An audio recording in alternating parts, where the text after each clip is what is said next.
Good evening and welcome.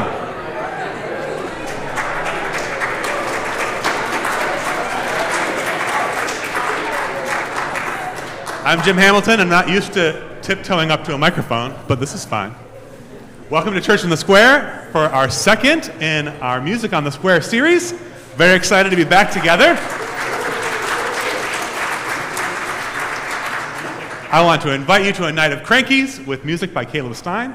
We are celebrating the art and the storytelling of Katherine Fahey and Dan Van Allen, and we're excited to have you be here with us for the magic of this evening. Please, if you have any questions, come to me. I'll be happy to help you. I'll be downstairs or around. There are drinks downstairs. Both of the restrooms are working now. This is a fully functional church, and you are welcome to be here. Enjoy the show.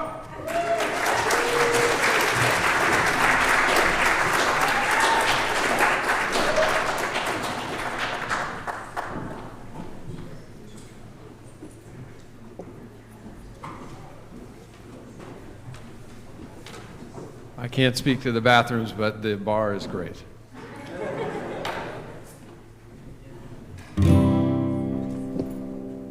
Thank you all who love and accept us, and we tip our hats to the men who respect us, and we hope that no one ever tries to elect us after what we sing together here tonight. Thank you all for braving the elements, forgiving our faults and ignoring the elephants, for recognizing truth shines brighter than our governments. We'll hold fast together here tonight. Thank you all, you doctors and you lawyers, you rugged Huck Finns, you shifty Tom Sawyers. Thank you, enemies and ego destroyers. You've taught us and you've brought us all together here tonight. Thank you all who love and accept us, and we must thank those who seem to reject us, for we know that grace and humor will protect us when we share whiskey for breakfast.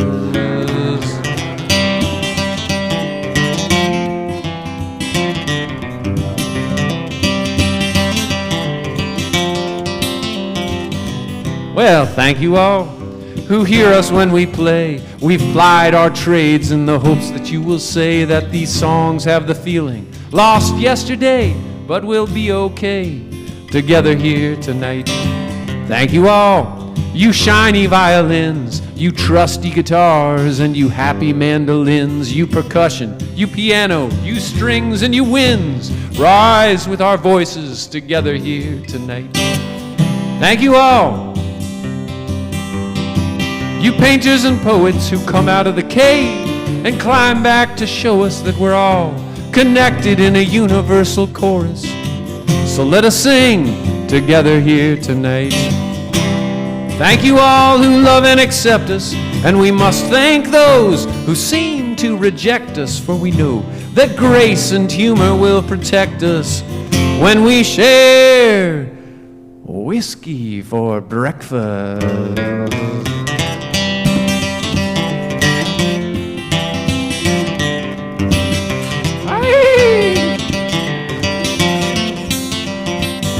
Now, whiskey is called a spirit for a reason.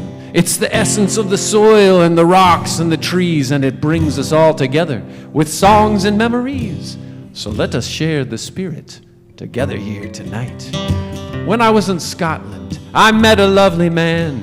His name was Duncan, and he sang about the land. He poured me a tall glass, called it a wee dram. Let's share a wee dram together here tonight. Thank you all, you painters and you poets who climb out of the cave and come back to show us that we're all just singing in a universal chorus. So let us sing together here tonight. Thank you all who love and accept us, and we must thank those who seem to reject us, for we know that grace and humor will protect us when we share whiskey for breakfast.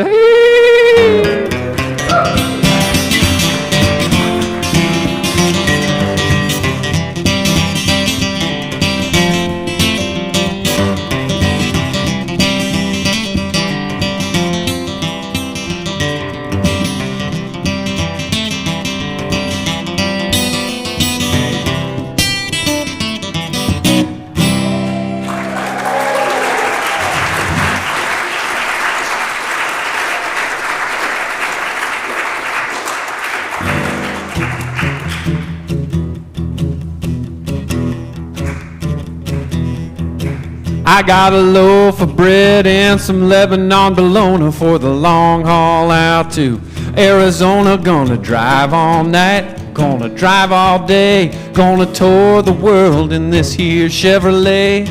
Quick on the blacktop, easy on the gravel, have guitar will travel. Well, I race with a trucker through half of Missouri, stop in Oklahoma, but I'm kinda in a hurry. I pick up the drummer in Santa Fe and the bass player's there when we pull up to play. It's fun just to watch the story unravel. Have guitar will travel.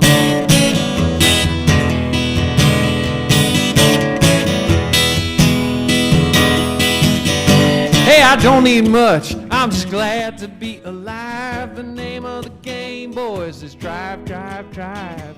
Folks need music, well, we're on the way. No time to sound check, just plug and play. Neon lights tell me where I need to be. It's 12-bar blues, boys, let's try it in E. 12 bars later, I'm in Tennessee. The doorways change, but it's always the same key. Make them smile, then you're back in the saddle. Have guitar will travel.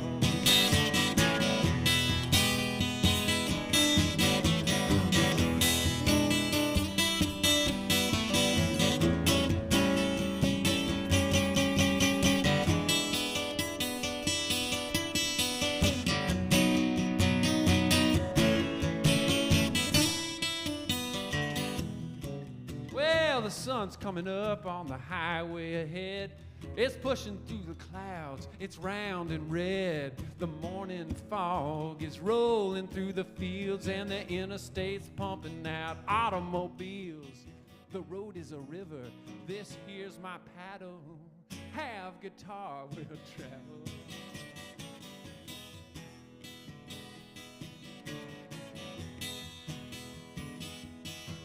I don't need much, I'm just glad to be alive. The name of the game is drive, drive, drive. Folks need music, well, we're on the way.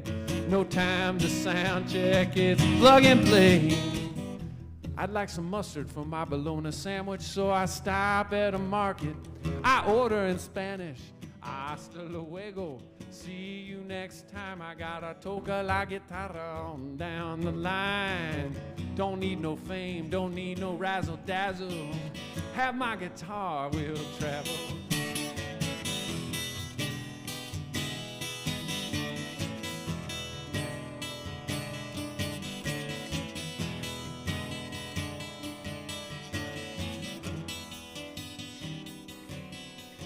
Oh man, I'm getting pulled over.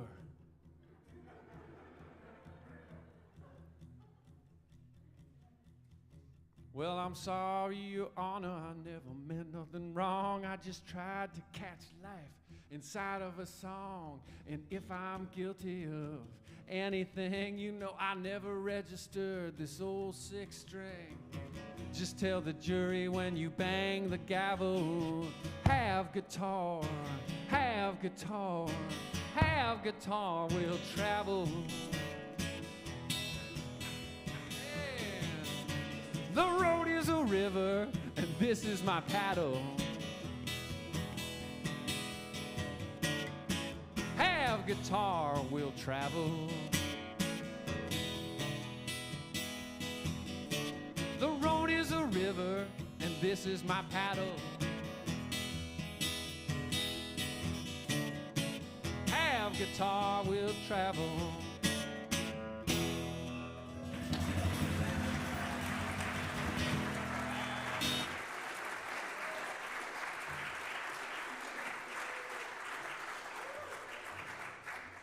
Thank you very much. It's wonderful to be here. What a cool place. What a cool thing. Only in Baltimore. The greatest city in America.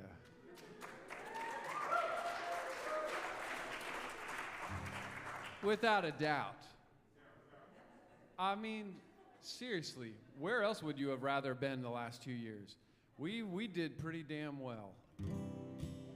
This is a song about watching the world go by from a porch in Remington Avenue.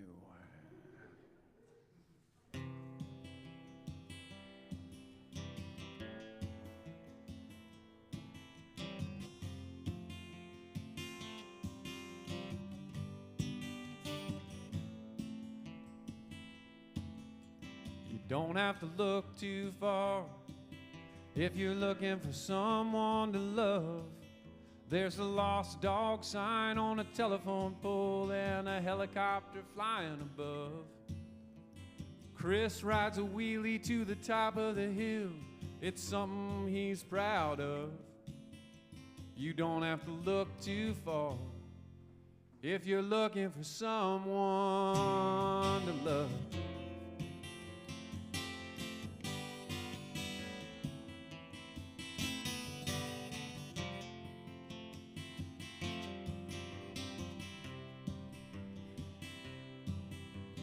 Don't have to look too hard if you're looking for something to do.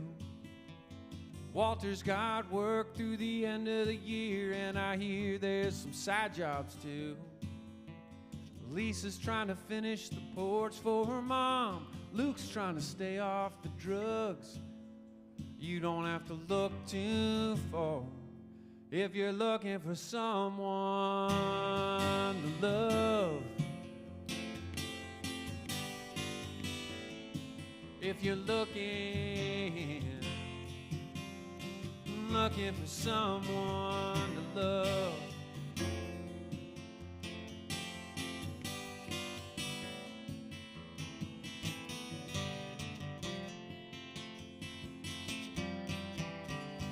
City lights push and pound you. Summer nights nearly drown you. But love ignites all around you.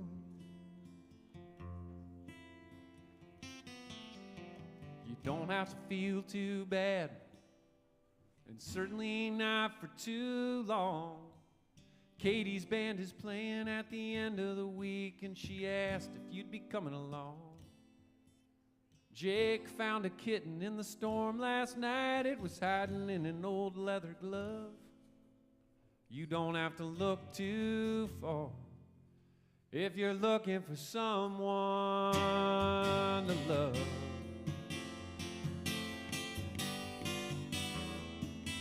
If you're looking, still looking for someone.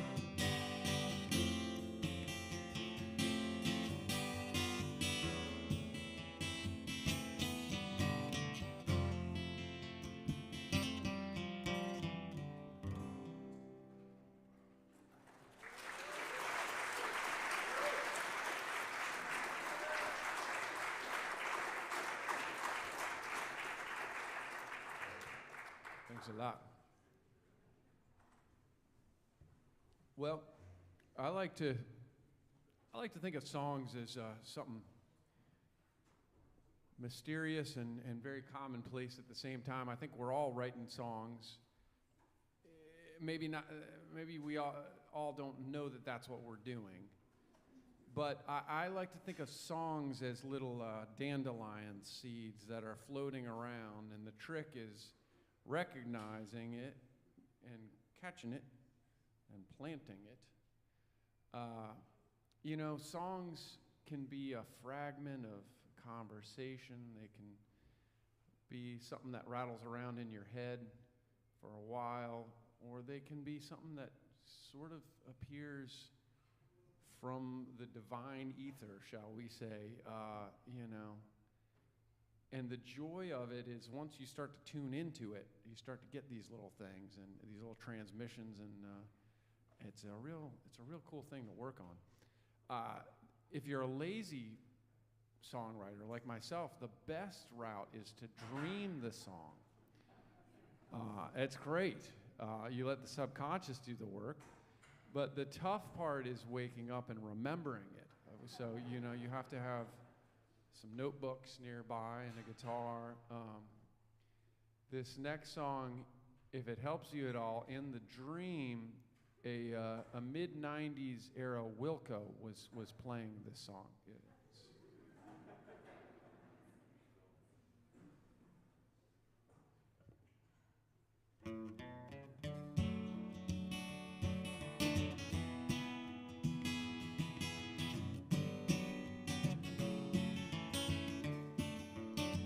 just one mistake, 2 times can make a family and a life. All my mistakes, they turned out fine. I love my children and my wife. Last thing I knew, I was a single buck, going nowhere, totally stuck. I met a girl and had some luck, a one-night stand, and I was struck by Cupid's arrow. Now I'm on the straight and narrow. Just one mistake, 2 times can make a family and a life. All my mistakes, they turned out fine. I love my children and my wife. Well, the girl turned out to be totally cool. She barely noticed that I was a fool. We got an apartment by a school, and we raised our daughter up like a jewel. Then we had another, whoops, now she's got a brother. All my mistakes, they turned out fine. I love my children and my wife. Maybe mistakes have what it takes to help create our life.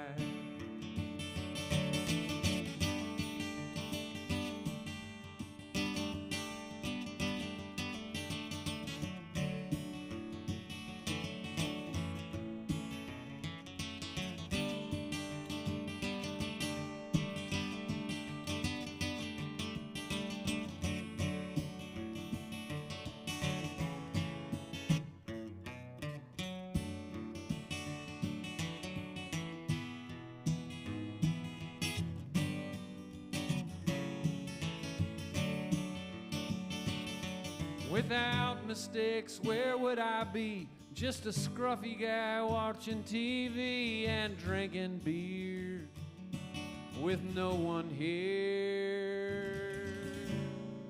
All my mistakes, they turned out fine. I love my children and my wife. Maybe mistakes have what it takes to help create our lives, to help create our lives. I love my children and their hamster and our 3 dogs and that stray cat and my wife.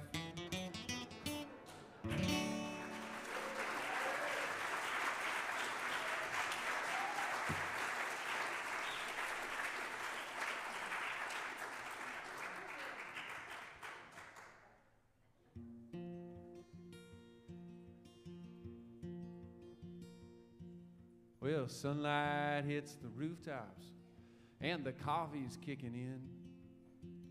He can almost hear a train. He could almost crack a grin. The Econo line is running fine and there's a parking spot out front. He grabs the clipboard, knocks on the door to learn what the customers want. Washers and dryers, telephone wires, bending steel with linemen's pliers, putting out fires, plugging up tires, whatever the day requires. Sometimes the part is new, sometimes you gotta make do. It might take nails, it might take glue, but you can solve any problem if you think you can. That's the life and times of a handyman.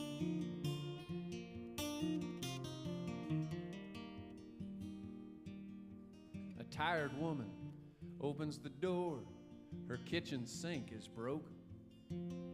Her kids run round the table and she offers him a smoke. He waves it off, unclogs the J-trap, whistling at the day. He's quickly done and says maybe next time when she tries to pay. Washers and dryers, telephone wires, bending steel with linemen's pliers, putting out fires, plugging up tires, whatever the day requires. Sometimes the part is new, sometimes you gotta make do. It might take nails, man, it might take glue. But you can solve any problem if you think you can.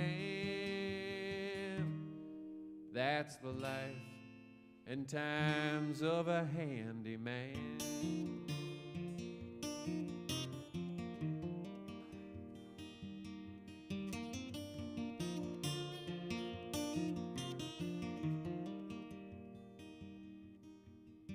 He drives to his friend's print shop just to oil some rusty gears. And then it's over to 7th Baptist where he's been hanging chandeliers. He grabs lunch at a diner. He gets a milkshake just because. The waitress smiles, looks at his hands, and asks him what he does. Washers and dryers, telephone wires, bending steel with linemen's pliers, putting out fires, plugging up tires, whatever the day requires.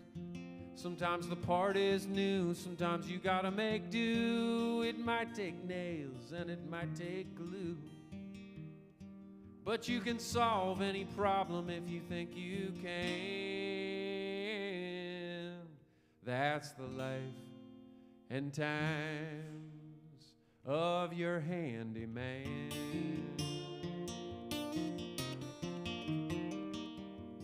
He's your handyman.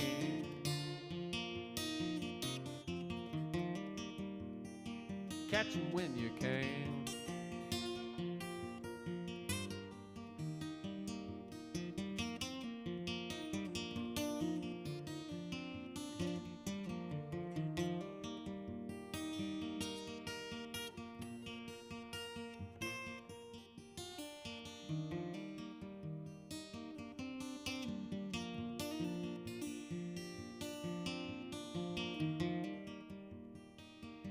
Handyman.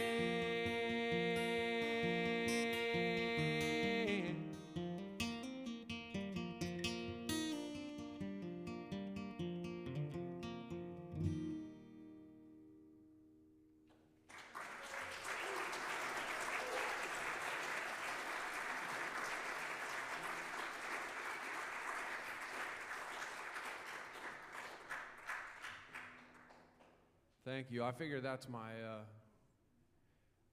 contribution to the superhero trend, you know. The handyman is always in his alter ego, though. You know, you never.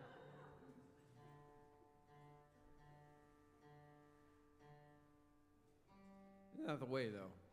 Most superheroes never get noticed.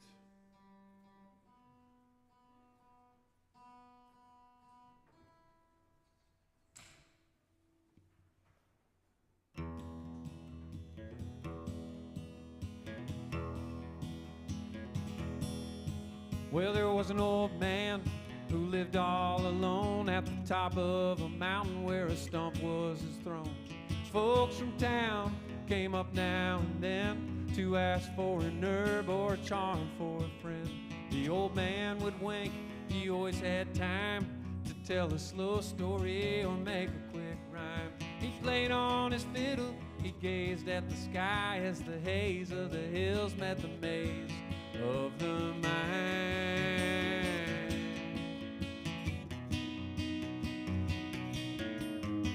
Then came a day when a girl in the town was stricken by a fever that shackled her down. Her father brought the old man down to her bed.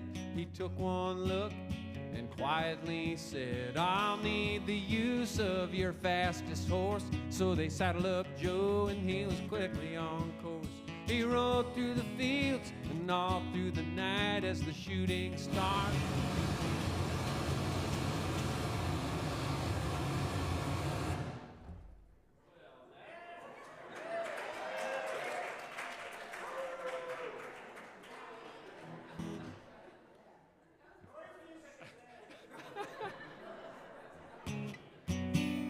As the shooting stars up above.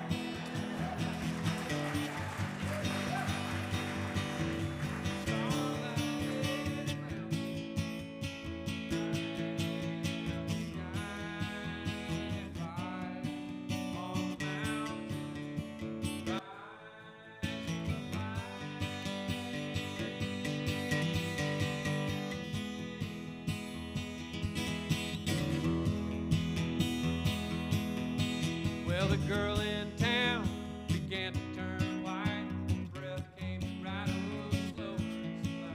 My father held her hand, and when she let go, they heard the approaching galloping roads of starlight fountain, light up the sky. Fire on the mountain, rise in reply.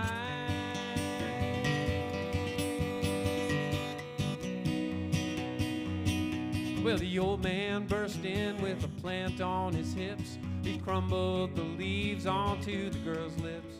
It hardly seemed real how quickly she turned from lifeless wax to a candle that burned. The old man, the girl sat up, and the people all wept. She asked for some water, then she peacefully slept. Her father embraced that tired old man. To properly thank you, I don't know how I can. The old man just winked as he turned to go. Just double the oats for that good old mare Joe. Starlight fountain, light up the sky. Fire on the mountain, rise in reply. Starlight fountain, light up the sky. Fire on the mountain, rise in reply.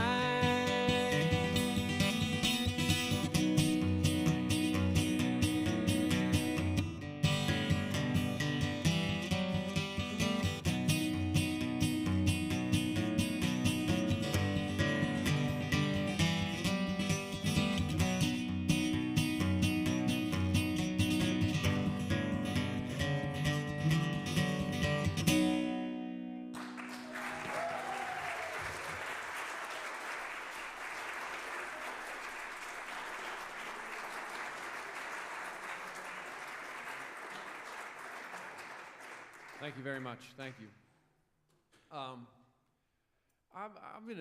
We're in a church. I'm going to take a moment I don't know. I'm going to preach a little bit, preach to the choir. I feel like what we're doing here is so sacred. It's the universal thing of people getting together in person, making music, making art, making conversation, being with each other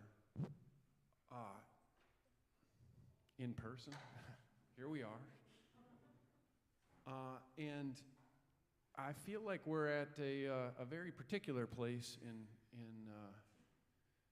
this whole historical unfolding, in that there are a lot of new technological wrinkles that attempt to sort of whistle and buzz and convince us that there may be something better than this.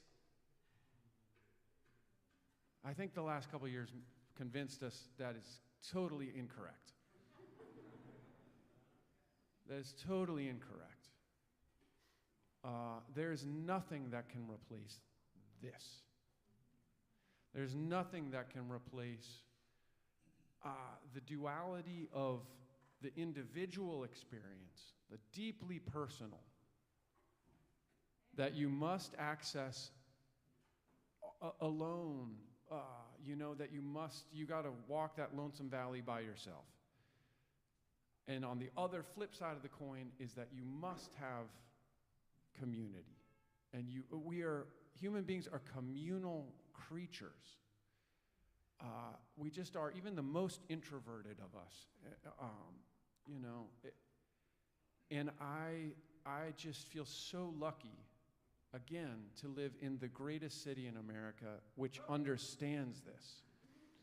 And I don't know, for anyone who's traveled around, you start to see real quick, this particular set of circumstances does not happen everywhere anymore. And we're extremely, extremely lucky to have it. And by it, I mean a community that everyone pays into and everyone supports. And a community, the great thing about a community is it doesn't need you to be anything other than who you are.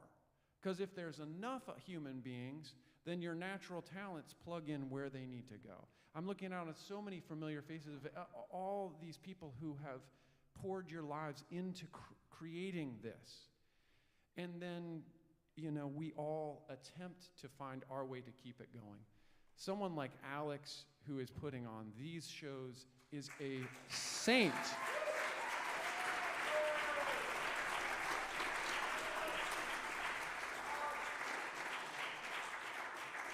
Just another link in the chain of keeping it going. And I just wanted to take a moment to acknowledge the thing, the essence, which is what we're doing and what you're all doing, and to say thank you, everyone, for being here, and keep going.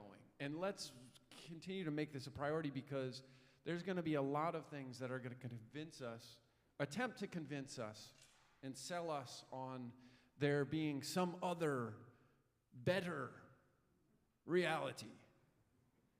There is not. There is not.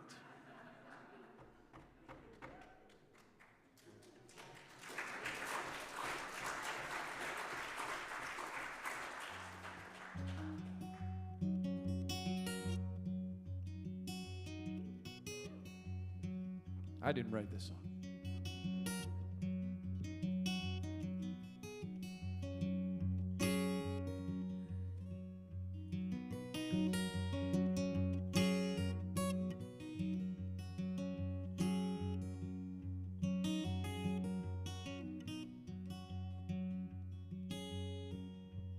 When I go by Baltimore, need no carpet on my floor, come along.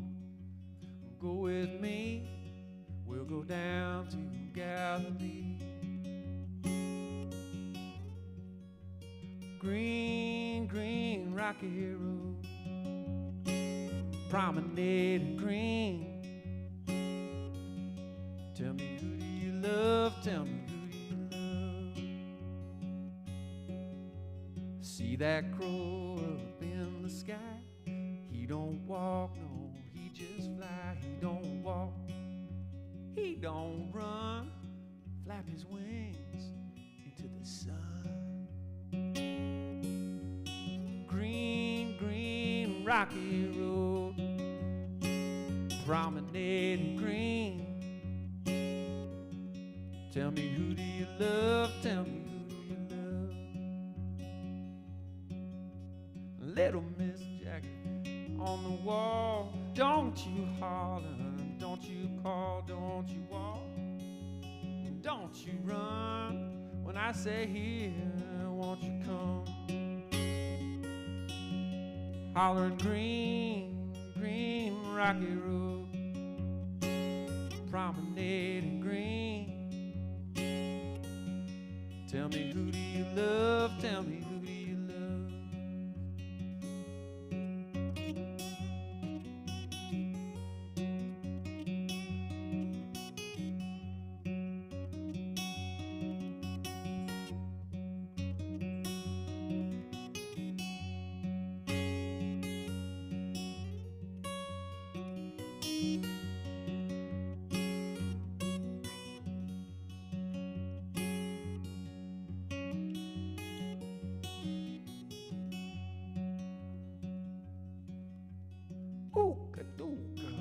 so the cracker does your mama.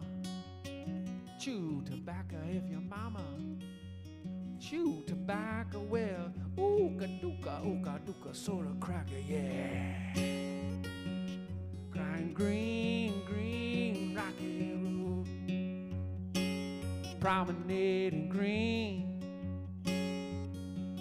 Tell me who do you love? Tell me who do you love? Well, when I go by Baltimore, ain't no carpet on my floor.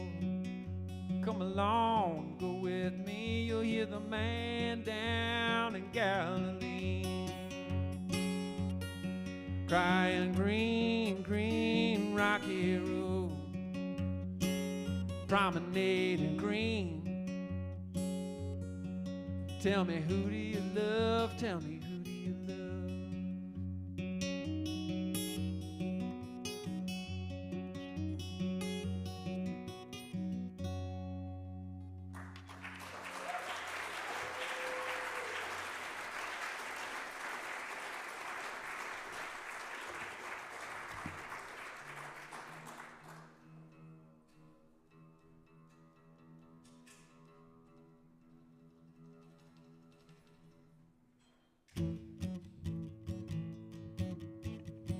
Well, we live in the best of times and the worst of times. I suppose you could say that about any old times. It's all a matter of perspective. Glass half full, glass half empty. But there's a lot of people around there trying to stir up dissension and get feathers ruffled up. Not me. I think I found something that can bring us all together. A uniting force. It's something I feel passionate about. I'm eating butter. I'm eating cheese. I'm eating anything I please. No need to tell me the calories. I'm eating butter. Yes, I eat gluten and I eat meat. Hell, I'd eat pizza straight off the street. I'm on no diet, so I don't cheat. I'm eating butter. 'Cause butter is cream taken from a cow. They turn it to a solid and I don't know how. Butter my pecans, put butter on my toast. But butter in my belly is the butter I like most. I'm eating butter, I'm eating jam, I'm eating bacon, bacon from ham. No turkey bacon, no thank you, ma'am. I'm eating butter.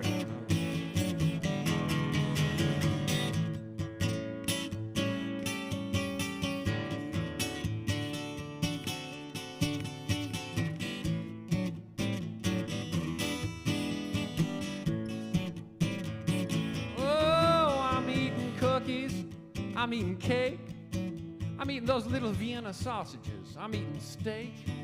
I eat those things to take a break from eating butter. Yes, 'cause butter is cream taken from a cow. They turn it to a solid and I don't know how. Butter my pecans, put butter on my toast. But butter in my belly is the butter I like most. I'm eating butter, I'm eating cheese, I'm eating anything I please. No need to tell me the calories. I'm eating butter. So pass the biscuits and hold the peas. I'm eating butter. Brought to you by the U.S. Dairy Council. Make sure you get enough of that butter in your daily diet. You will be happier, especially in cookie form. Cookies are a great butter delivery mechanism. Oh boy, oh boy. It's my hit. That is my hit. And I'm happy. I'm happy to have a hit. I'm gonna tell you. I'll be dead. On my gravestone, it will say, "He ate butter." Hundreds of songs written. He ate butter. It's good. I mean, why not? Hey, I got a call and response song. It requires a little audience participation. How do you feel about that? I think we'll do that, and then maybe I'll get a bass player up here. It's very obvious where the call and response is, but you'll know.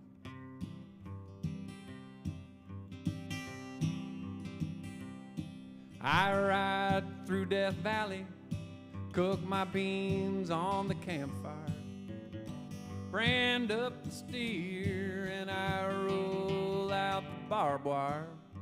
Sometimes I play the guitar, sometimes I play the fool, but everywhere I ramble round, I try to play it cool. I'll play it cool.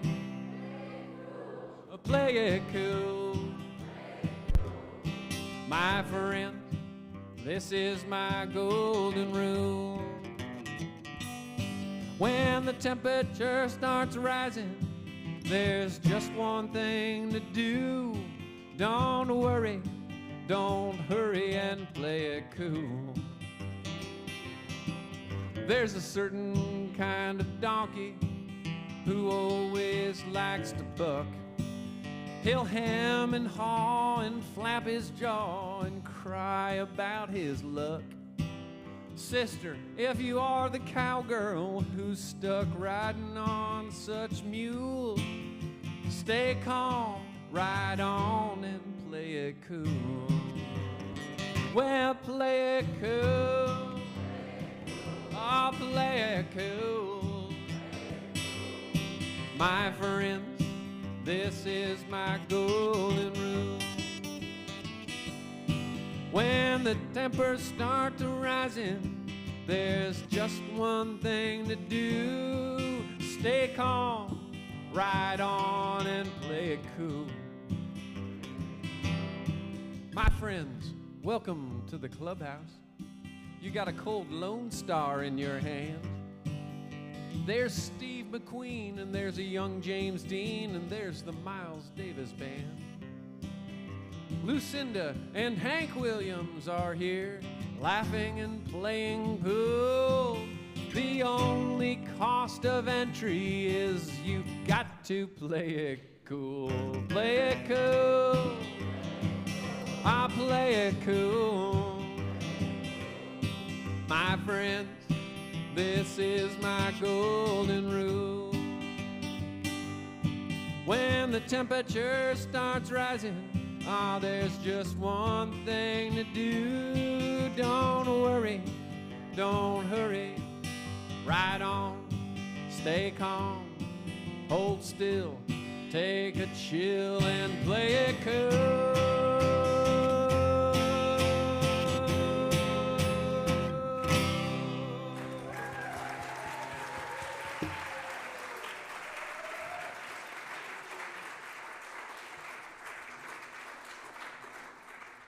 That's my public service announcement for, taking a breath. You ever have those moments where you, Here's Alex. Here's Alex. You ever have those moments where you realize these, like a certain saying, a certain turn of phrase actually means the thing it says? Like when they say take a breath, like just before you act, take a breath. It's like, oh, you mean literally.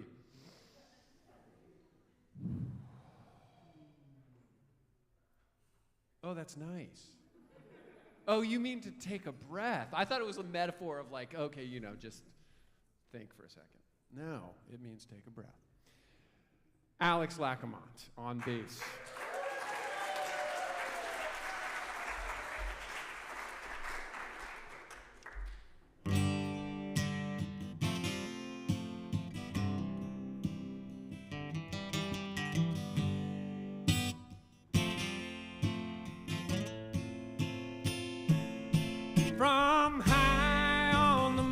mountain to the streets of Baltimore.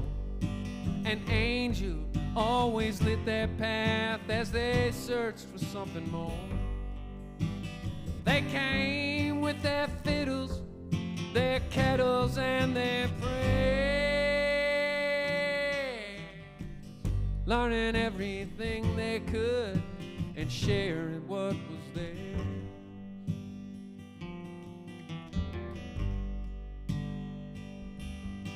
From high on the mountain to the streets of Baltimore, the angels sang them lullabies and tales of love and war. Take a trucker in a pool hall or a farmer on the eastern shore. She could make the toughest man cry, boys, and she could make him roll. And they'll be yelling her name when she walks in, shaking her hand, asking about kin, screaming for songs that their mama sang, ordering shots to ease the pain. But it all goes quiet when she hits the stage, and there's a holy glow in the smoky haze. When angels sing, we know for sure, no matter how hard the time, we will endure.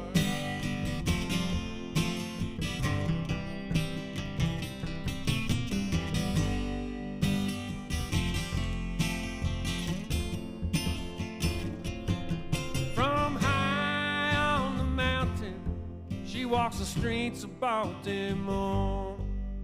She's drawn to every bar with music, and she pauses at the door. Hear the banjo of Walt Hensley, hear the Stony Mountain Boy. Hear a big old lady with a big old heart singing, I've endured. And they'll be yelling her name when she walks in, shaking her hand, asking about kin, screaming for songs that their mama sang, ordering shots to ease the pain. But it all goes quiet when she hits the stage. There's a holy glow in the smoky haze. When angels sing, we know for sure, no matter how hard the time, we will endure.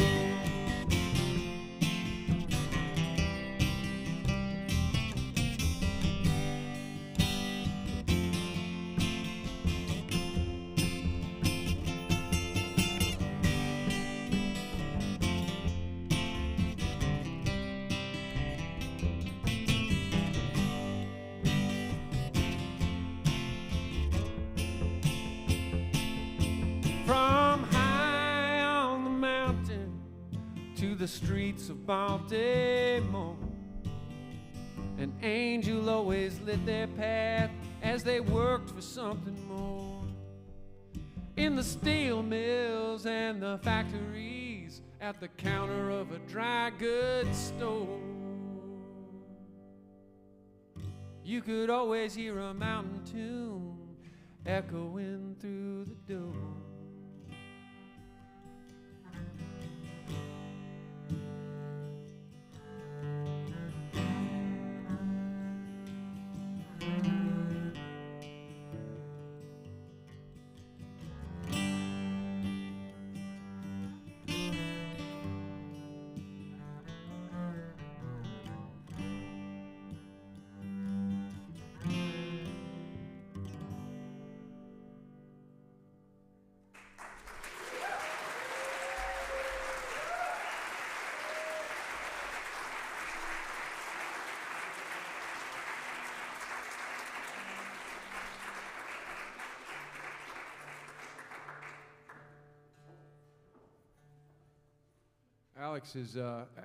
Alex has really been the spearhead for this whole Music on the Square series, and we did one last month, which was an incredible collaboration of Americana bluegrass, traditional Irish music called Across the Harbor, which was quite fun. Next month is Letitia Van Zant, right? Yeah.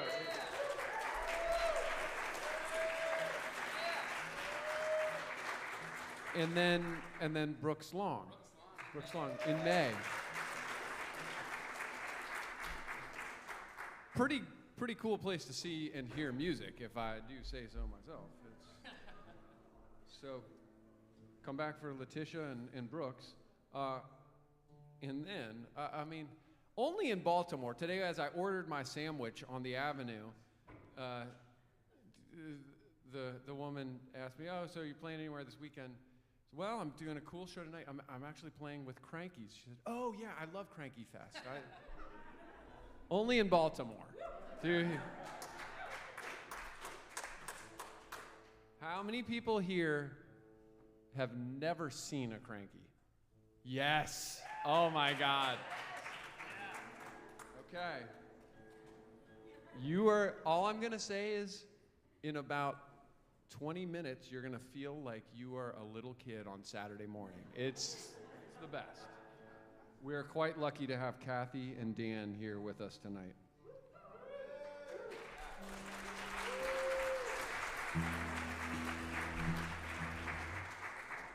I'm gonna play a couple more here.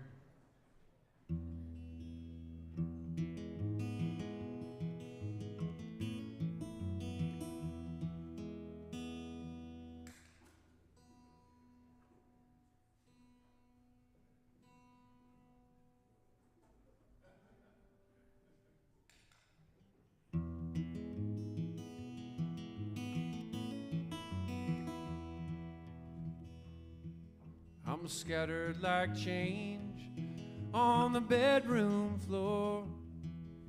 My nerves are shot and my sight is poor. I'm folded like a sweater in the bottom drawer. I guess my service isn't needed anymore.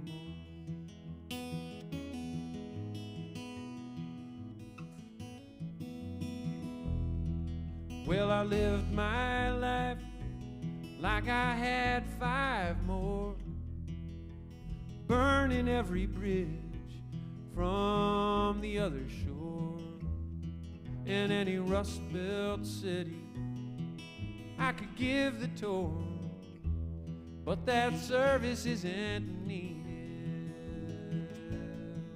anymore.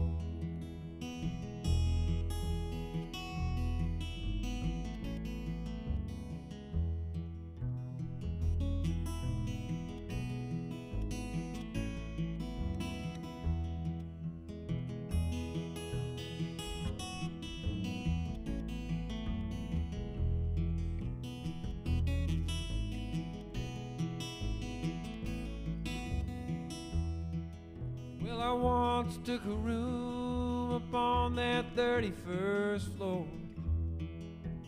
Hips did sway and the wine did pour, but something about the way that she closed that door said my service wasn't needed.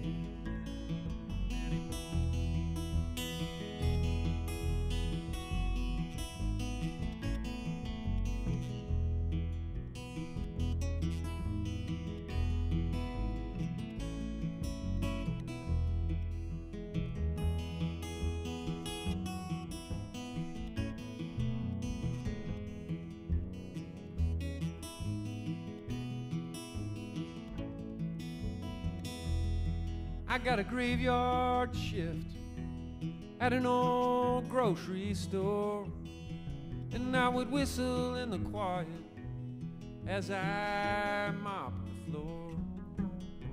But something went missing from that register drawer, and my service wasn't needed anymore.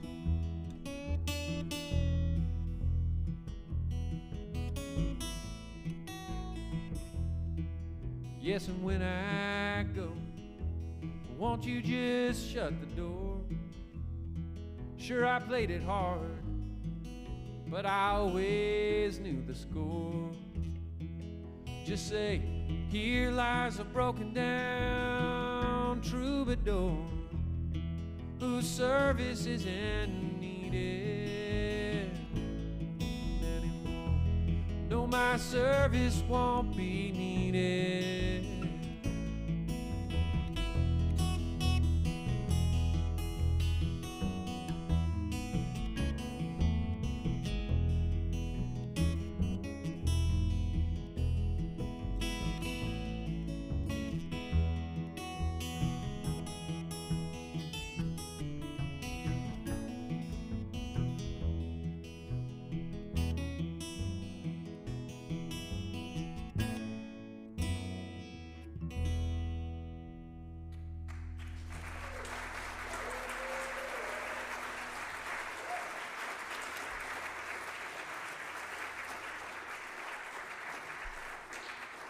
Thanks a lot, Alex Lacquement.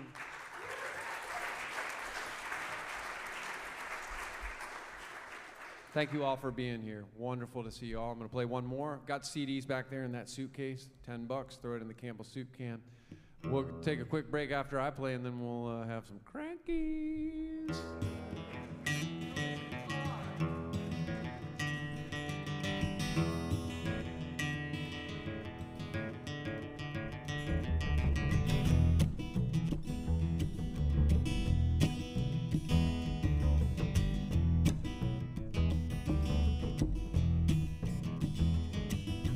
Busking Buddha plays Scruggs in the corner, his banjo hands, and making him dimes and quarters.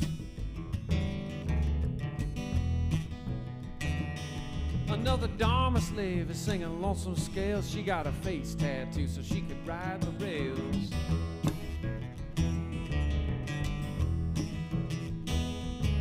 A cop rolls by with a helmet and a gun. He's dreaming of retirement in the California sun. A man walks by with the box in his ear. Is he talking to someone? Is he even really here?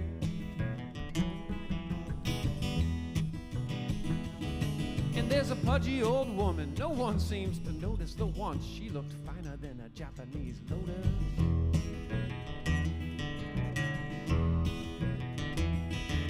Her hands are so wrinkled it looks like henna. I'm picking this all up on my juniper antenna.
Youth always fades by its very definition. Still, most people think they get a repetition.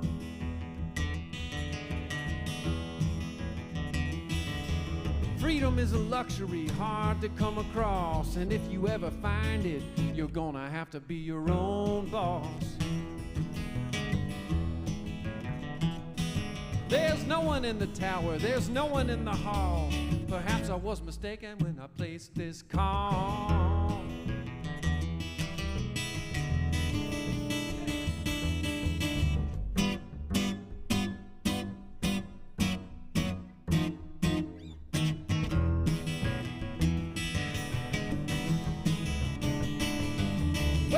asking Boo to play Scruggs in the corner. His banjo hand is making him dimes and quarters. Another Dharma slave is singing Lonesome Scales. She got a face tattoo so she could ride the rails.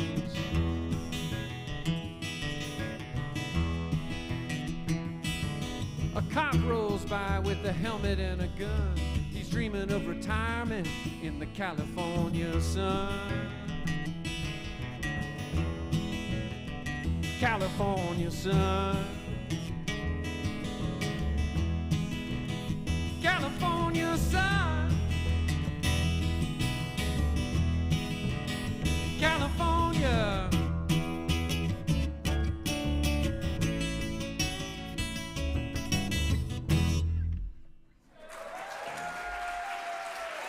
Thank you all.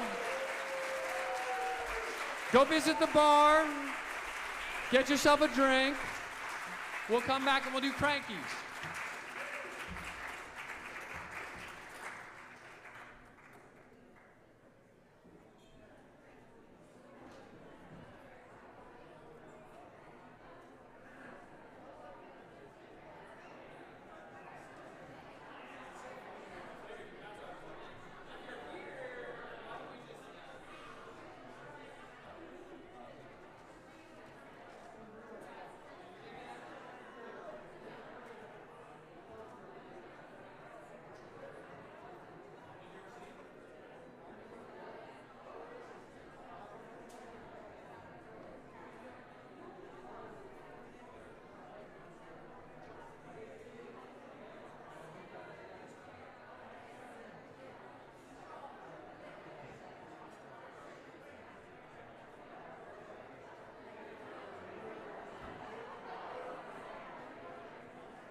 Hello, everyone.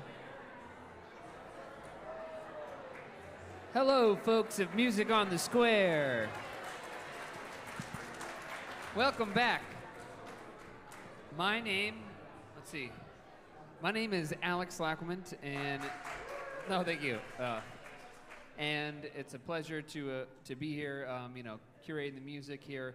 It's such a beautiful space, and I couldn't think of a better trio of performers for the night. And just so grateful to see so many faces. So please come back again on April 8th for Letitia Van Sant, and also in May for Brooks Long. And we're going to hope to keep music going here for a long time, because this is a beautiful space. So a big shout out to Jim, Amy, Sarah, Vaughn, and everybody. This series happens because there are so many people invested in making music here. There are so many people beyond the people I listed. So please give a big hand to all those folks. All right. Now, you're in for a great treat. Please give an even bigger hand to Katherine Fahey and Dan Van Allen.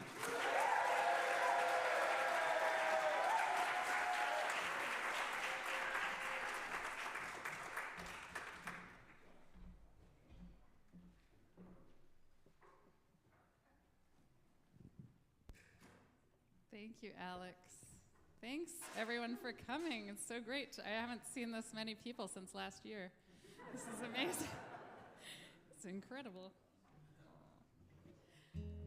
Let's have another round of applause for the incredible Caleb Stine.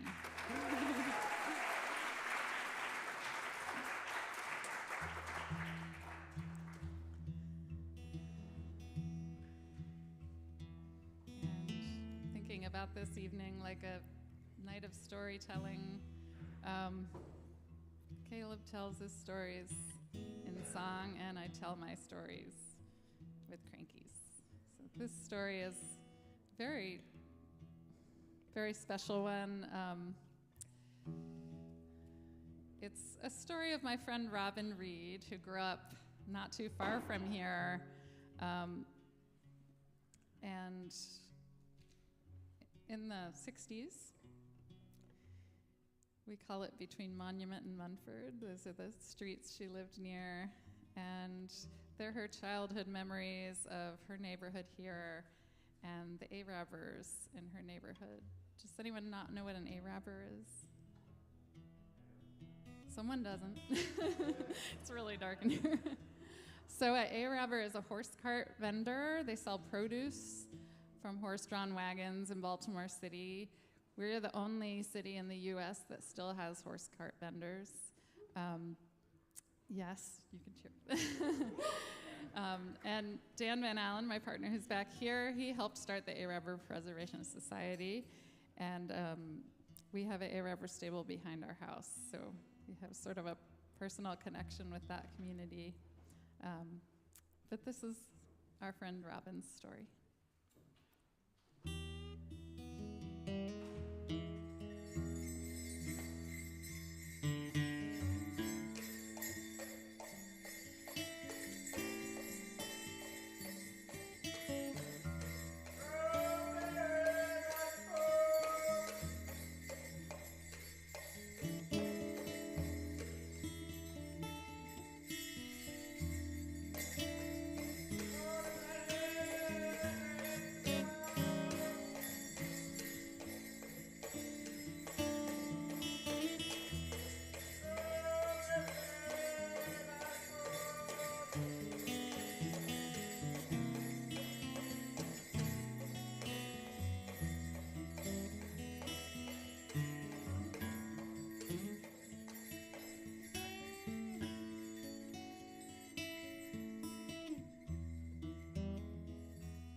I don't remember them during the winter.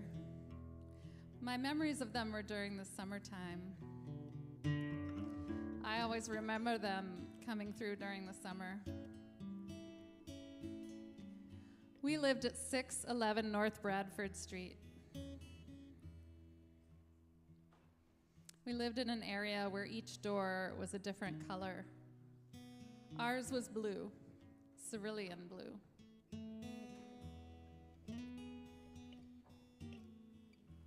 I remember waking up to their calls. It was a funny, haunting sound. The sound of their voices would bounce off the wall of the school I went to, which was across the street from my house. If I were outside, I'd be on the stoop like everybody else. But mostly I was in that window I wasn't supposed to be in. We were always hanging out of those windows, literally. Our bellies pressed against the sill, our legs swinging up. I can just hear him now telling us, "Get out of the window. Stop hanging out of the window." But if we were in those windows, we'd be watching from above, and you could see them coming down the street. I can see them now even more. Intense sunlight, empty echo, dramatic shadows. That's what I think of them when I remember them coming down the street. I remember color, more than anything with them. The colors red and yellow mostly. And of course, I remember the fruit.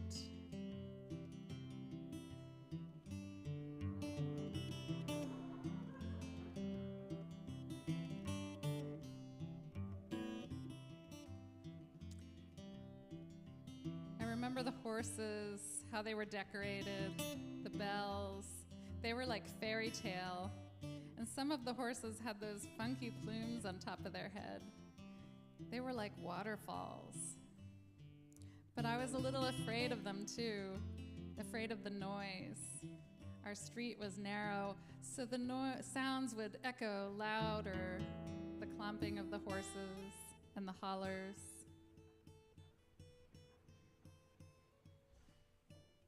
Now, I don't remember the faces of the Arabers anymore, but I remember their hands.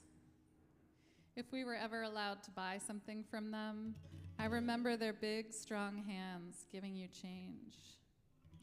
Nobody had hands like an Araber. Everybody went out when they were on the block. It was more important than the ice cream man. You heard the bells, the calls, the horse clomping, that haunting echo coming down the street, and you knew you were going to get something good. Now, I was just a kid, but I recognized how they brought everybody out, and they talked to them, and everybody talked to each other. There was a warmth about it for certain, you know?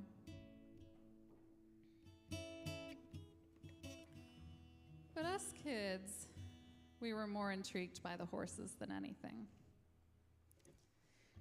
We looked forward to times when we were allowed to ride the horses. It was 25 cents, 50 with a Polaroid.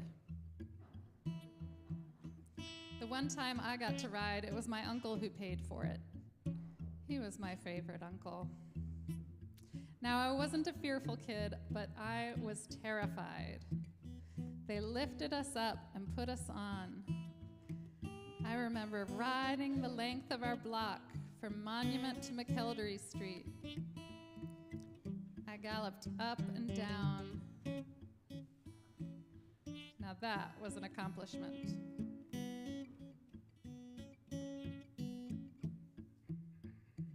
When it was hot out, we would sell snowballs.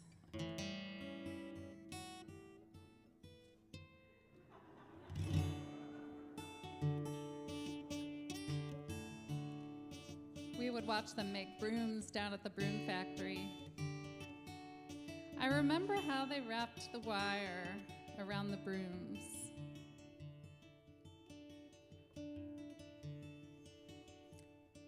Now, even though it was a horse and wagon,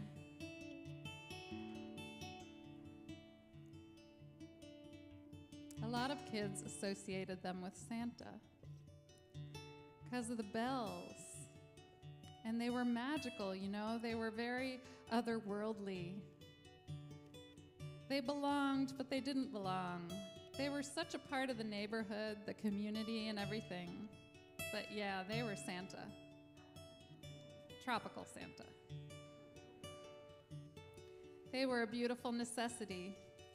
They were essential and normal and needed to be there. They were a part of everyday life. And they were definitely more fun than the supermarket.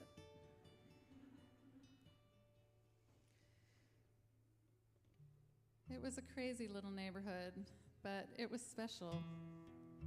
I'd forgot about being a kid. It was a great place to grow up. That was a happy house, a very poor house, but a very happy house. The whole neighborhood was very poor, but very happy.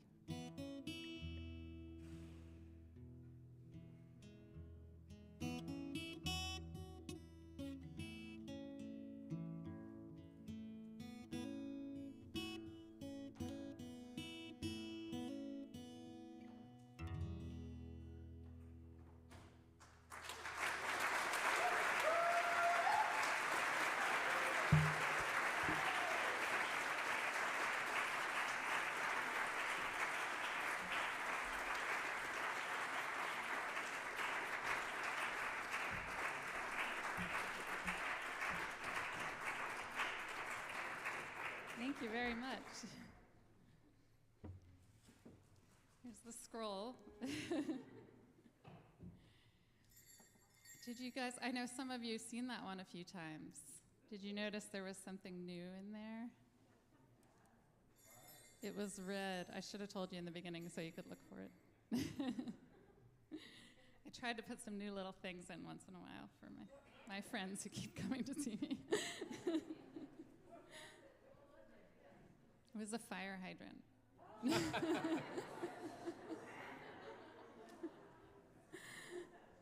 Really excited about that fire hydrant.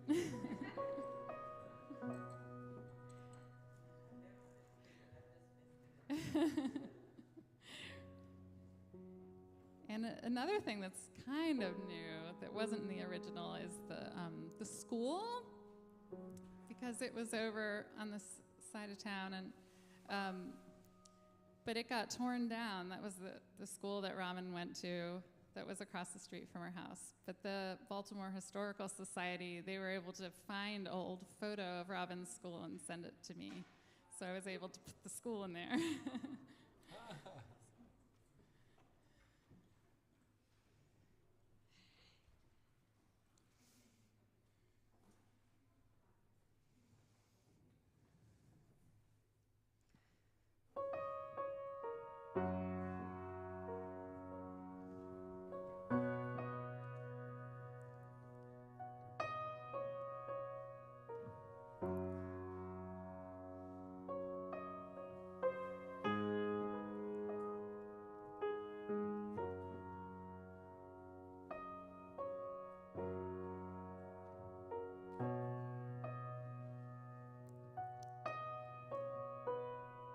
This next story is about my dad and birds, and there's a vocabulary word in this story, cartographer. Who knows what a cartographer is? Yes, can you tell the audience? How about you?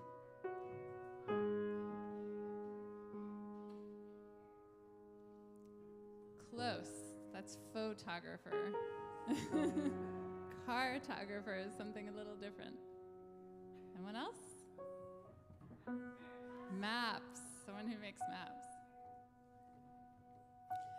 One time I had someone say it's someone who photographs cars, which I thought was a really good guess. It should mean that. Okay. So this is called the map room.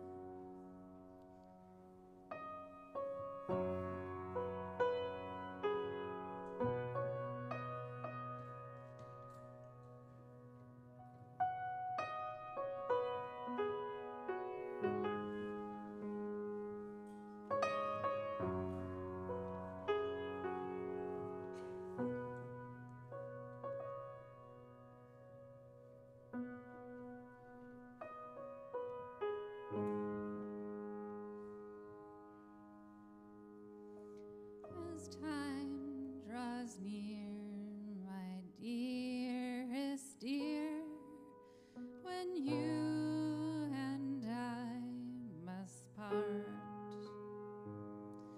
How little you know of the grief and woe of my poor aching heart. Each night I suffer for your sake. You're the one I love so dear. I wish that I was going with you, or you were staying here.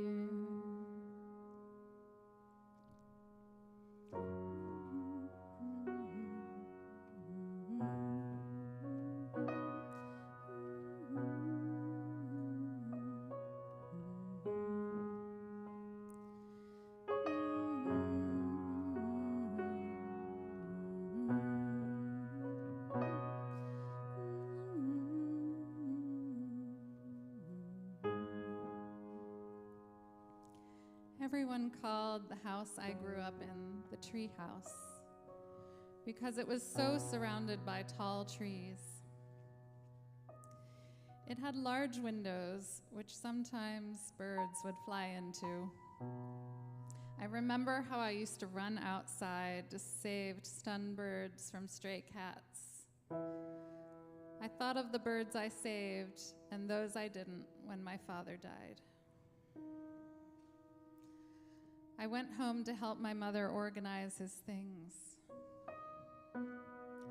My father was a cartographer, and my mother put me in charge of the map room. This was the room which contained most of my father's things. There were boxes of trinkets, tools, letters, photographs, and maps, lots of maps.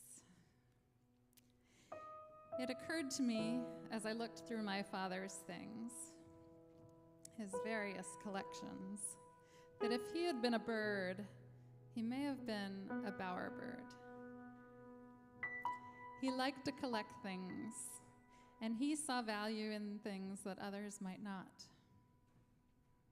To him, simple things were treasures. And I looked through them as if they contained some kind of message for me. My father loved to read. In his last year, he told me a few things with great emphasis. One was that he wished he had read more when he was younger. As I looked through the books, I found $20 bills inside some of them. I knew my father must have stowed them away there, always anticipating harder times. He did grow up during the Depression. Then I thought, if my father were a bird, maybe he would have been an acorn woodpecker. Because acorn woodpeckers drill holes into trees and telephone poles to hide their nuts for the winter.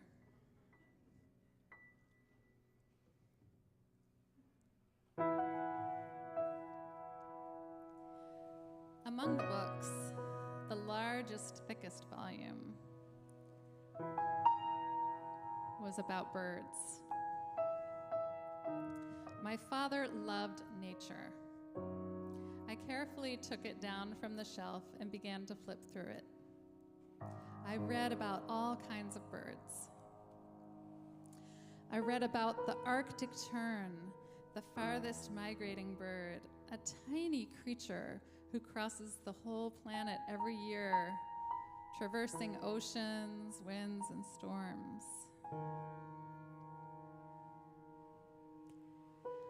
I read about puffins who mate for life and change the color of their beak to mirror the one they love.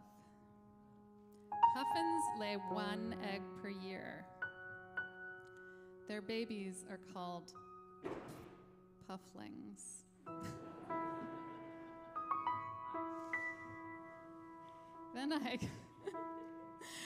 Then I finally came to the pigeon, the commonest of birds. I read about how they navigate using the magnetic fields of the earth, traveling vast distances, but always finding their way back home. I finally decided this was the bird my father would have been. A poor boy from New York who managed to become a cartographer, mapping places never mapped before, flying all around the world, but always landing back at home.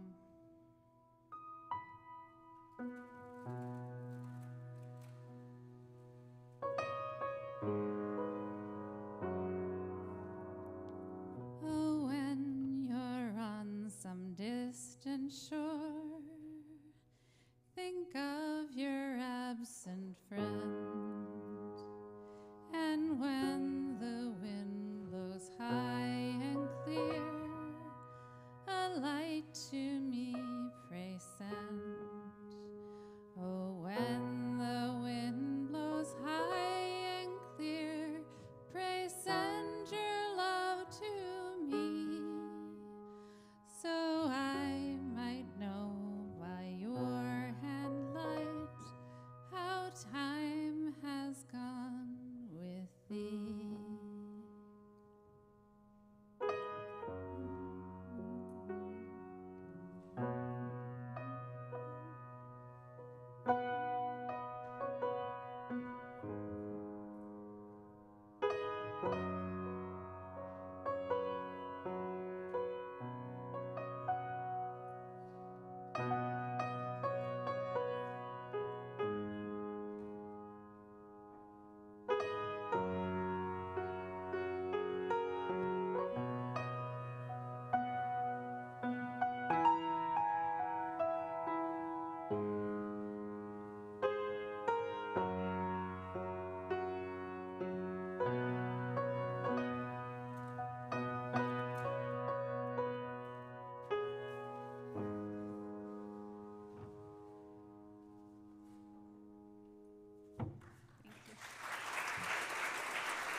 Thank you.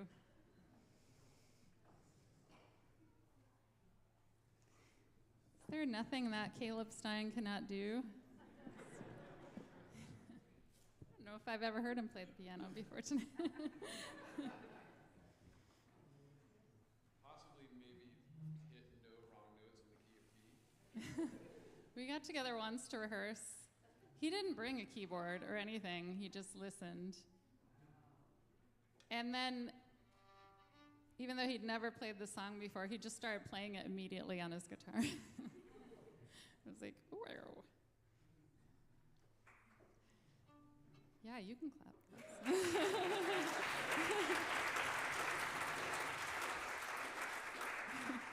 He's like a vessel.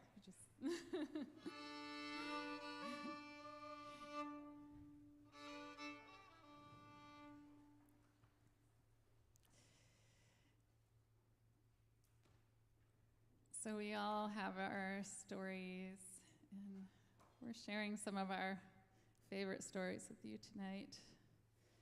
And who knows why one story becomes a song or a cranky and another song doesn't. I mean, there are stories I tell all the time that I haven't made a cranky about, but I love them. Like when Amy's sole of her shoe melted off her foot when we were in the Grand Canyon, and like Caleb took the strap like from out of his pants, like the drawstring, that's the word. He's the wordsmith, not me. And he like lashed the sole of her shoe back onto her boot, and we made it out of there almost until the other one fell off. Almost until the other one fell off. And then we were like, what are we gonna do? And then from below us in the Grand Canyon, we heard this very vigorous singing, and this group of young men, Boy Scouts. showed up, and they're like, "How can we help?" And did they have duct tape or what did they? I don't know. They had new duct shoes tape. for her. They had her size. They had duct tape, and they said, "Never leave home without duct tape." And they taped her shoes up, and we were able to, it was like the hottest day of the year. Don't hike down there on the hottest day of the year. I'm saying, now that you better make a crank. I know, now, next birthday, Amy. The day Amy's shoes melted off. Amy's shoes. All right, next story. Anyway, this is a story I learned from the Moonlit Road Storytellers. If you like storytelling, they have an amazing website, and this is a very old African-American ghost story. Don't worry, it's not that scary. It's more, the reason I like it is actually it's a funny ghost story, which is very cool, and it has lots of cool, like local superstitions from Louisiana, where it's from, which I love. I know some of you like Louisiana. There you are. And what else did I want to say? That, yeah, you should listen to Veronica Bird's version. It's awesome. This is one of my favorite stories to tell. There's something new in this cranky, if anyone wants to try to find it.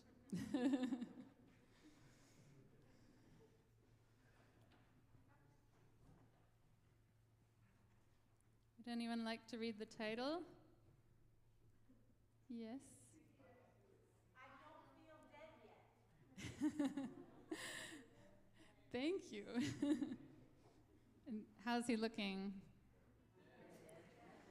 Dead. Anyone else? Not dead yet. He needs to eat more. I don't know why I looked at Caleb. What is it? Okay. I don't feel dead yet. Here we go.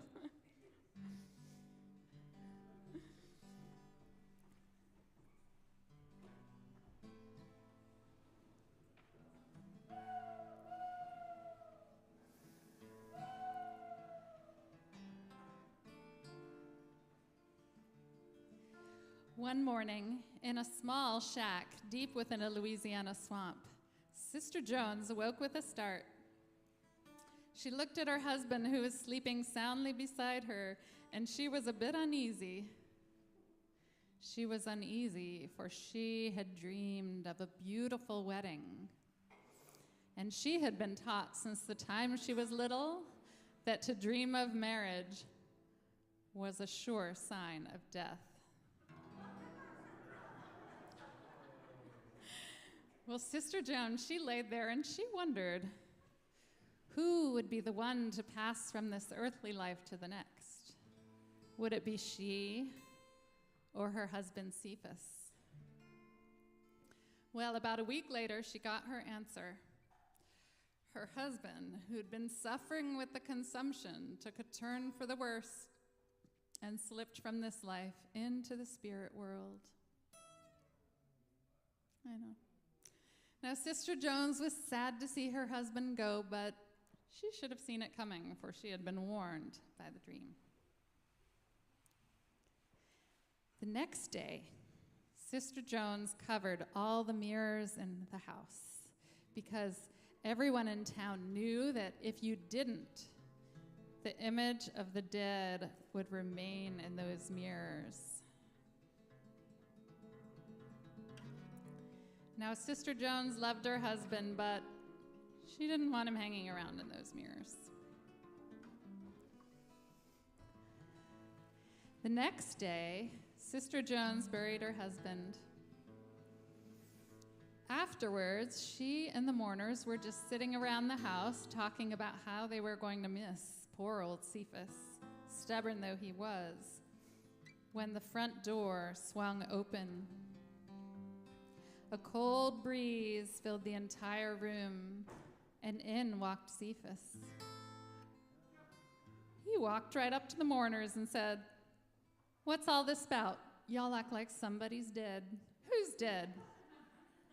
Well, needless to say, by this time, all the mourners jumped up and ran clean out of the house.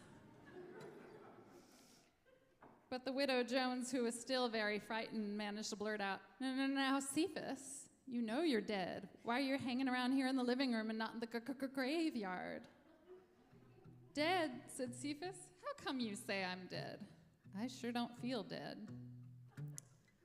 The widow Jones looked at him and said, "Cephas, you may not feel dead, but you sure look dead as can be. You better get back to that graveyard where you belong." Now, even though Cephas was dead, he was still very stubborn. And he moved closer to the fire to warm his cold hands and feet, all the while giving the room an icy chill.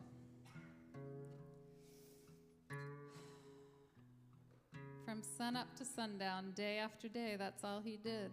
Sit by the fire, rocking back and forth. After a few weeks of brother Cephas just sitting around, things started to get bad in the household. Cephas turned a funny gray color, and he got real dusty. Every time he'd move, his joints would creak and crack, and as the days wore on, he'd creak and crack more and more. That poor widow Jones, she hadn't received any company since her husband's untimely return, and she began to wonder just how long this corpse would last. The insurance money, she wasn't getting it. They refused to pay the insurance because Cephas declared to everyone that he was not dead. To make matters worse, the undertaker threatened to take the coffin back if Cephas refused to lie in it.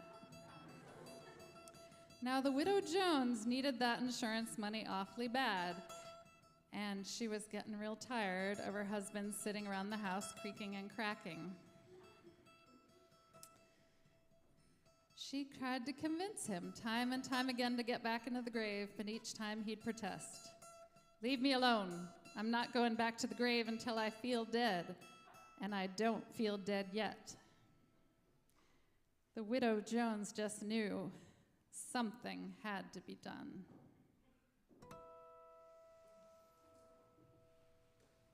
Well, Cephas had been sitting around the house for about a month when one night the best fiddler in town built up enough nerve to go by and visit the widow Jones. He came in and sat on one side of the fire, and Cephas sat on his side, still rocking back and forth, creaking and cracking. They exchanged glances and made small talk, as small as a human and a corpse could make. And after a while, it was obvious the two men were rather uncomfortable. By and by, the Cephas blurted out, "All this sitting around is boring. Let's the three of us do something fun. How about some music, brother fiddler? Let's dance and limber up our joints a bit." Well, the fiddler, still getting used to the fact that he was sitting talking to a corpse, got out his fiddle, and he started to play. Oh, when Cephas heard that music, he jumped up, shook himself about, and started buck dancing around the room. "Now that's more like it," he hollered as he skipped and pranced about, his old rotten bones creaking and cracking even louder than before.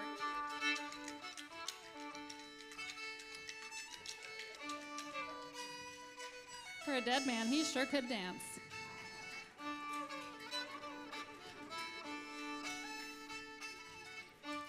In fact, he danced so hard that a piece of his arm flew loose and fell on the floor.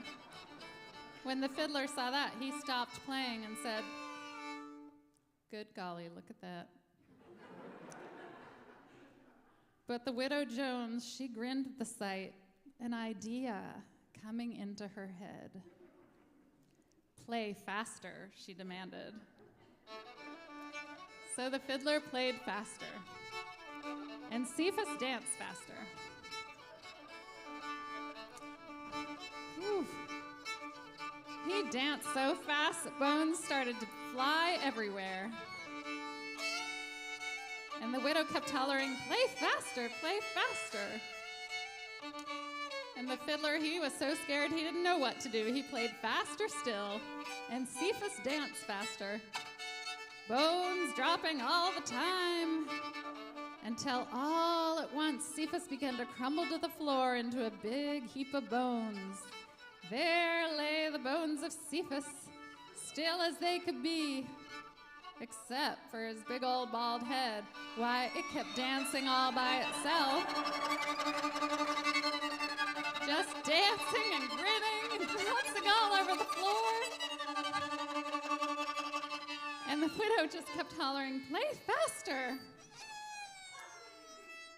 But eventually, the fiddler wasn't hearing any of that. He said, "Sorry, Sister Jones, I gotta run and get me some rosin for my bow. I'll be right back." I'll have you know that fiddler, nice. I'll have you know that fiddler ran out the door in a flash and has not been seen since.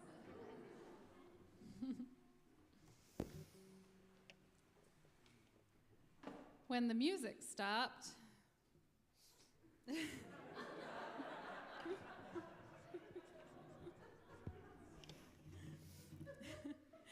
Cephas's bald head grinned up at his wife and said, "What happened to the music? I want to dance some more." Well, the widow simply looked down at the head and she said, "Cephas, the music has stopped, and so have you. You have danced yourself into a big heap of bones, and now it's time for you to go back to the graveyard." Well, Cephas's big old eyes looked around, and he noticed he didn't have a body.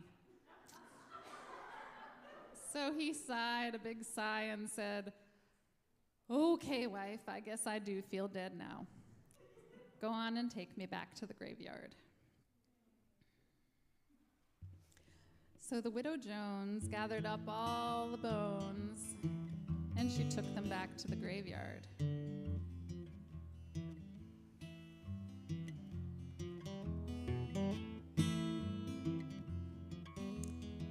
But this time, she was real careful to lay those bones all crisscrossed.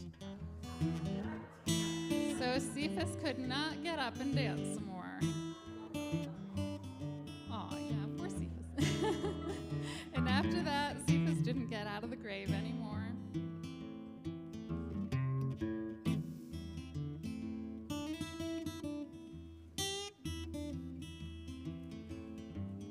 And it is sad to say that the poor widow Jones, she remained a widow the rest of her days. Most folks think it was that dancing head that kept all the men away.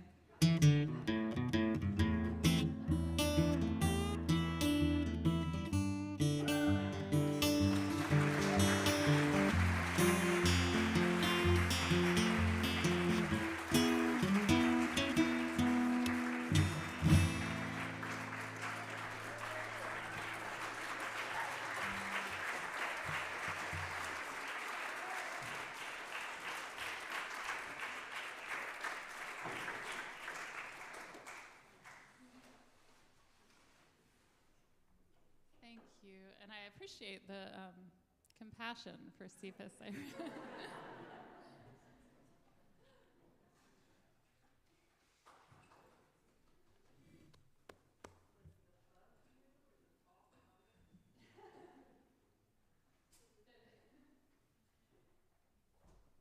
have a question about what was new. The cicada was new for the cicadas, of course. At the end, we had to put a cicada in there. Did anyone else notice something new? The wallpaper is new to some of you. Probably new to most of you. Yes, that's the newest thing of all. When she puts the bones in the ground, you can see the sky above with the stars and the moon. There was no stars and moon. Good job, Roy.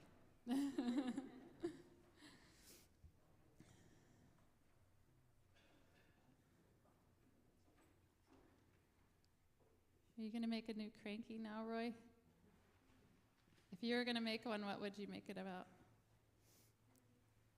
He doesn't know. Okay, get back to us.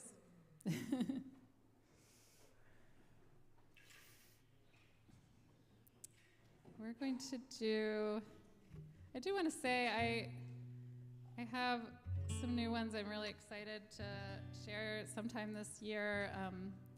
There's a new documentary that's been made about Hazel Dickens. I worked with a filmmaker. I worked with a filmmaker named Julia Galanka, who's a local filmmaker, and we're in the process of finding a place to screen the movie, and then I will be allowed to perform the crankies. So I'm excited for that. But this is a pretty new project I did this past year, based on an old cowboy song called Bury Me Not on the Lone Prairie, and I made it in collaboration with Isme, a cowgirl from Northern California. Like, she is a cowgirl. Like, I call her up and she's like, I was birthing lambs, you know? She is really, she lives on her family's ranch out there, and she's lovely. If you want to check out her music, it's beautiful. It's Isme, I-S-M-A-Y. And this is an interesting old song because it comes from Great Britain. It used to be Bury Me Not in the Deep, Deep Sea. When they left home to work, they went out to work on the sea. Then when they brought that tune to the US, they changed it to Bury Me Not on the Lone Prairie and made it about cowboys. But we made it about one of the horses, one of the cowboys' horses.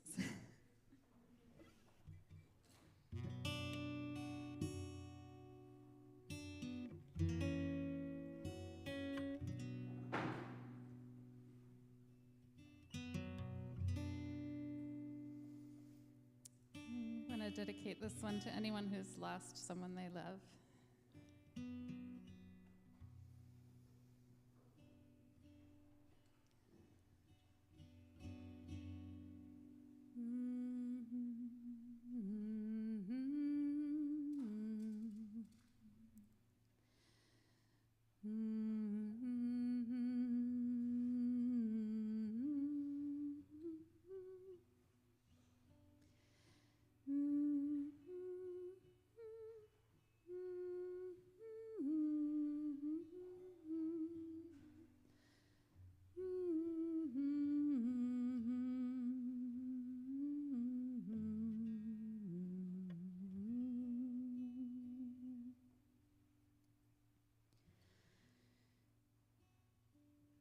Bury me not on the lone prairie.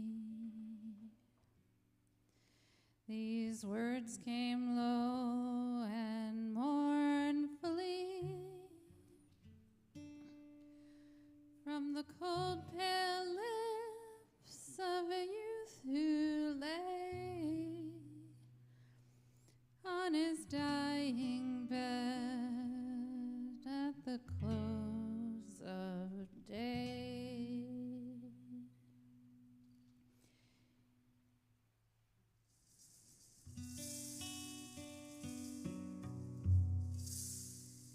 He wasted time till upon his brow just shadowed clouds were gathering now. He thought of his home and his friends so nigh as the cowboys gathered to see him die.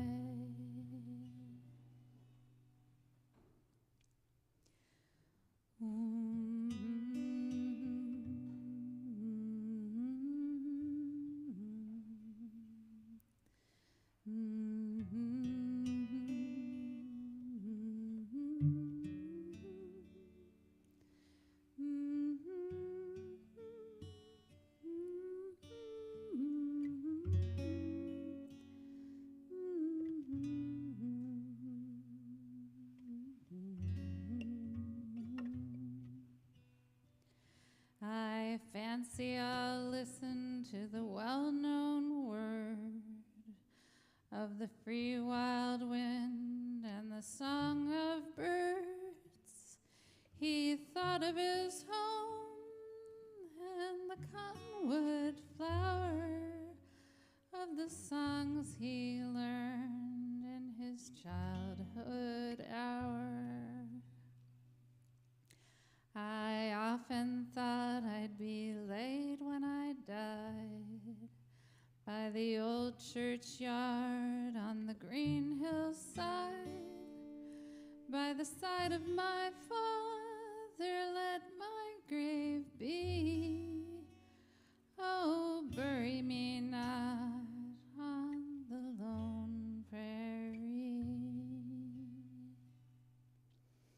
Oh, bury me not on the lone prairie, where wild coyotes may howl o'er me,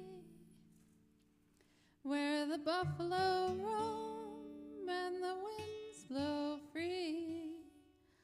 Oh, bury me not on the lone prairie.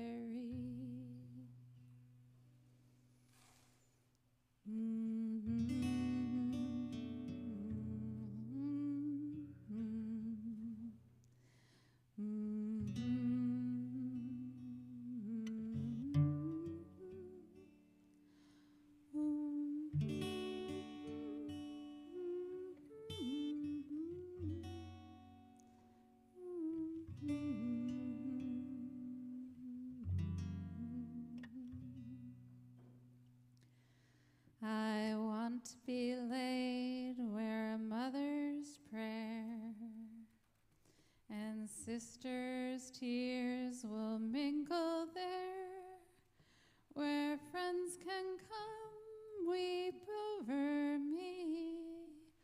Oh, bury me not on the lone prairie.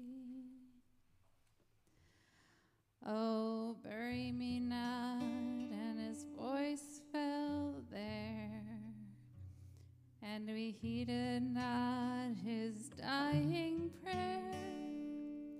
In a narrow grave, just 6x3, we buried our boy on the lone prairie.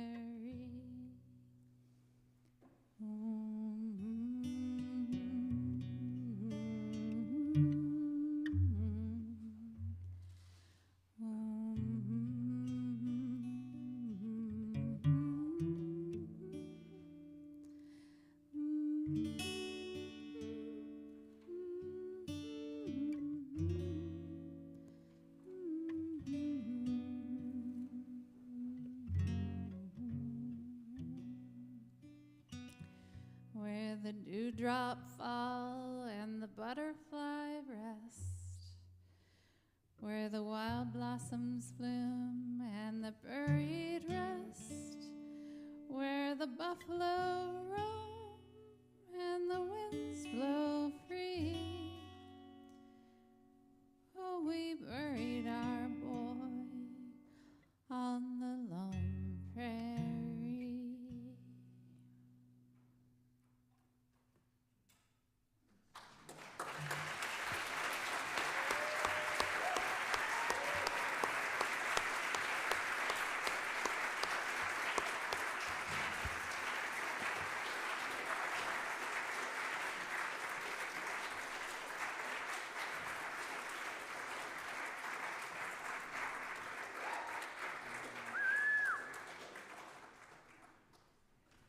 Thank you. We have one more short cranky for you. Very short. Very short.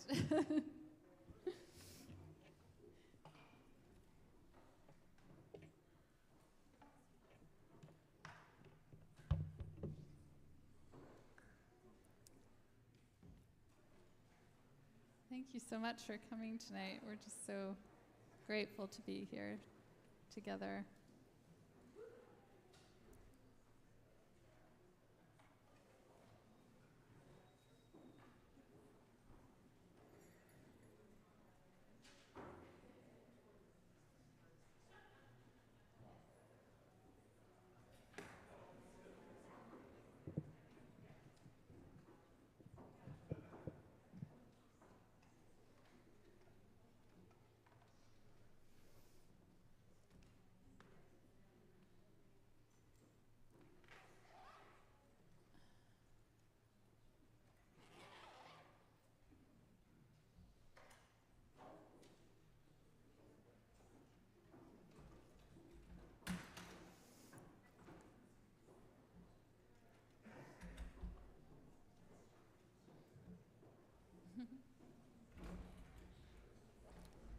this is a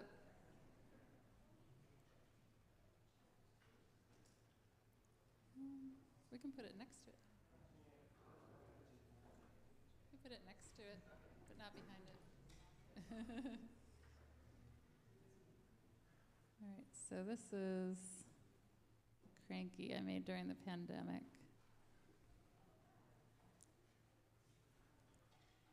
It's quite small, as you can see, so we're going to project it.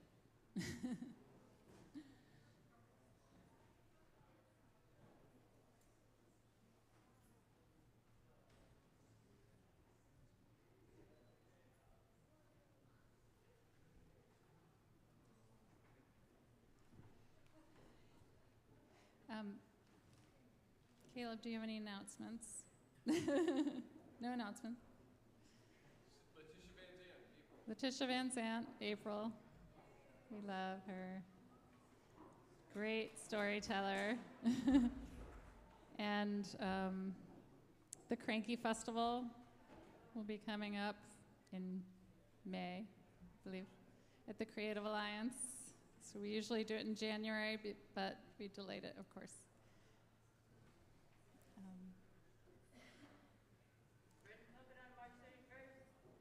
Bread and Puppet. There's a lot of stuff happening at,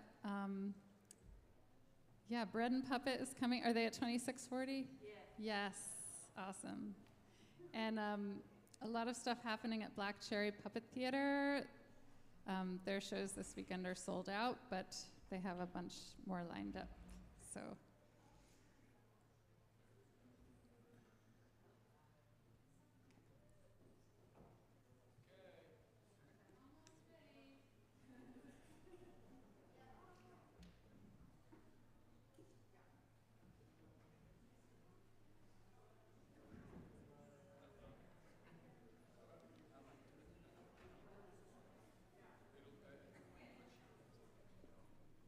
Found a replacement bird. The thing about really tiny shadow puppets is they can get lost. And these are small ones. Like, very small. Okay, this is a Cranky I made during the pandemic. Dan and I, every night, we would make lists of things we were grateful for. And I think that's a great practice to do anytime. And we here have so much to be grateful for tonight, so much wonderful community. Thank you again for coming. And just gratitude. It's just so good for you. And I think it's one of the best ways to honor those who came before us, those who will come after, and those who have less than we do. So, thank you.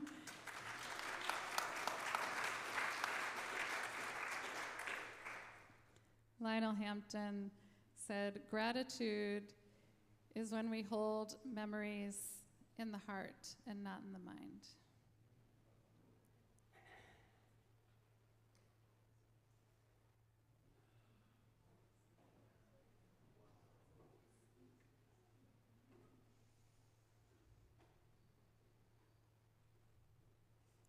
Today, I am grateful for my home, my neighborhood, my community.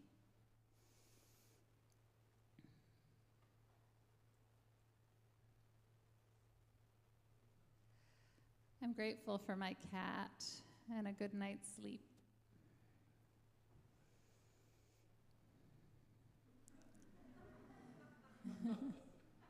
I'm grateful for a hot bath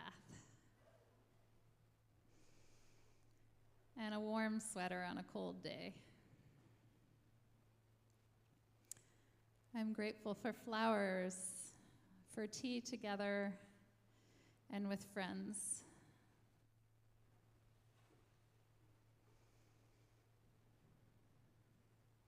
For mending, watching you sew the buttons back on your clothes. I'm grateful for clean laundry. and trips in your Volkswagen bus.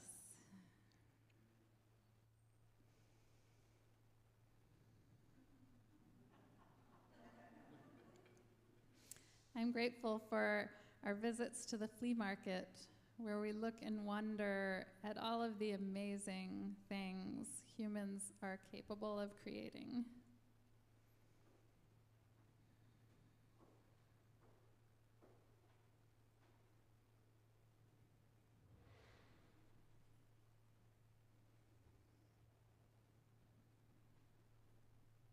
I'm grateful for picnics and things that fly.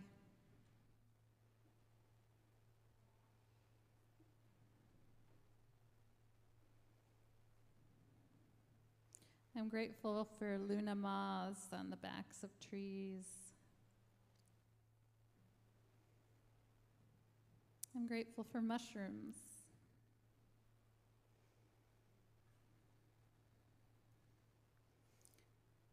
I'm grateful for praying mantises and praying foxes.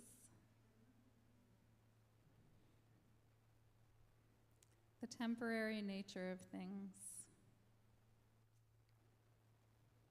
I'm grateful for new life.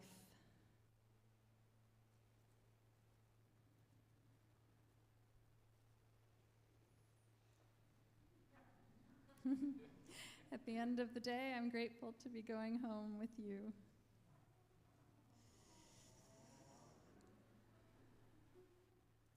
Mostly, I'm grateful for another day with you.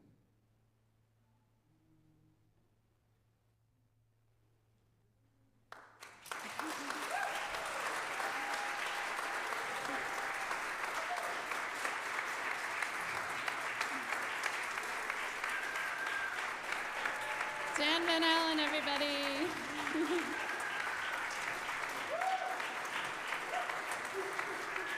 Caleb Stine.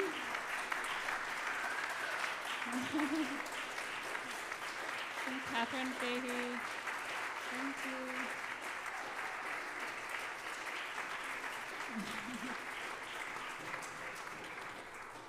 We're so grateful for you all and for Alex as well.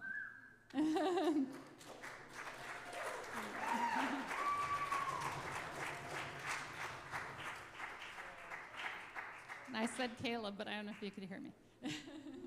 Alex, did you want to say anything at the end here? I'll just say thank you, everybody, for coming out. Thank you to Katherine, to Dan, to Caleb, to Joanna doing lights, Sarah doing video, Vaughn helping out with video, Jim, for everyone involved, and thank you so much. We hope to see you back here on April 8th for Letitia Van Sant, and then March 13th for Brooks Long. So pick up a little flyer and sign up on our email list, and give it up for all the performers tonight. What a beautiful night. See you all next month. Thank you so much.